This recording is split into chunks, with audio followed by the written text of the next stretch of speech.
We've looked at the stars with wonder and amazement. Their glow guiding our travel for centuries. The more we learn about our universe, the more questions we have. I'm Emily Calandrelli, and today you'll be following me behind the gates on this exclusive bus tour of Kennedy Space Center. Our journey will take us past active facilities and end at the visitor complex's own Apollo Saturn V Center. But before we begin this journey, just like every NASA mission, our number one goal is to return home safely. So always stay seated when the bus is in motion. Please, no food or drinks on the bus with the exception of water. Please keep conversation to a minimum so others may hear and enjoy the tour. No photography is permitted at the security gates, but there will be plenty of photo opportunities during the tour. Das ist immer so ein bisschen, ja, wo ich nicht so ganz sicher bin, was da so passiert oder was da halt gesprochen wird. This rocket that you'll see standing tall in front of KSC's badging station is the Mercury Redstone rocket. It represents NASA's earliest efforts to send humans into space. These Redstone rockets were formerly ballistic missiles provided to NASA by the U.S. Army. In October of 1958, NASA formally organized Project Mercury with the mission to investigate man's reaction to this new environment and safely recover the capsule and its pilot. Man rating for human spaceflight on what was previously a ballistic missile was no easy task. After several modifications and test flights, a Mercury capsule carrying Ham, a chimpanzee, was successfully launched and recovered on January 31st, 1961. Just months later, on May 5th, astronaut Alan Shepard launched on a Mercury Redstone rocket, becoming the first American in space.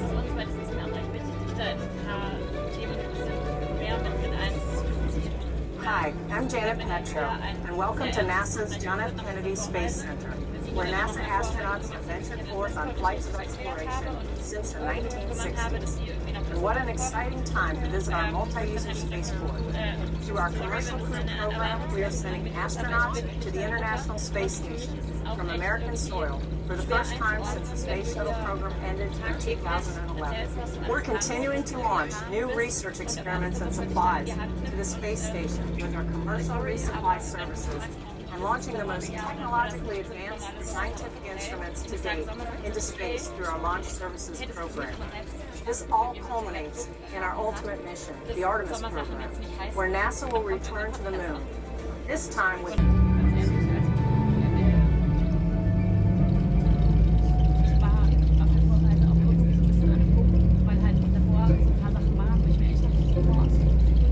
You are now approaching the Vehicle Assembly Room, or as NASA calls it, the VAB.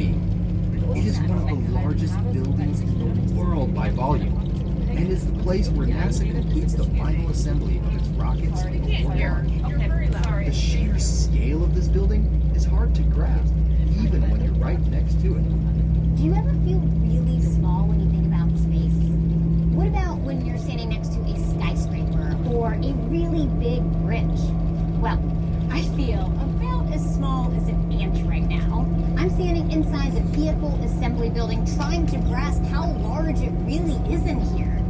It has 4 bays.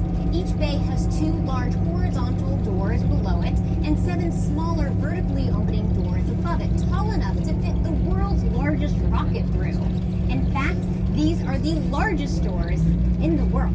Construction of the VAB required 65,000 cubic yards of concrete, 45,000 steel beams, 1 million steel bolts amounting to almost 100,000 tons of steel. Notice the flag painted on the outside of the VAB? It's the size of a 21-story building. The blue section alone is the size of an NBA basketball court. Each star is 6 feet across, and each red and white stripe is wide enough for this bus to back on the opposite side. And the reason for that is too big of a machinery in order to make a turn with. So every time it needs to go in a different direction, the driver would get out of one path and go into the other. So looking over to your right, you'll see crawler number 1. On the other side of this, we'll also see the mobile launcher that sits on 4 pedestals. That allows the crawler to go right underneath there, pick it up, bring it over to the vehicle assemblability where they would assemble the rocket.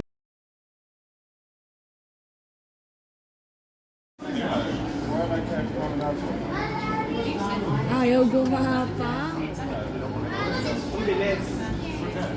Ano yan? Ano, gusto mo pa mag-astronaut?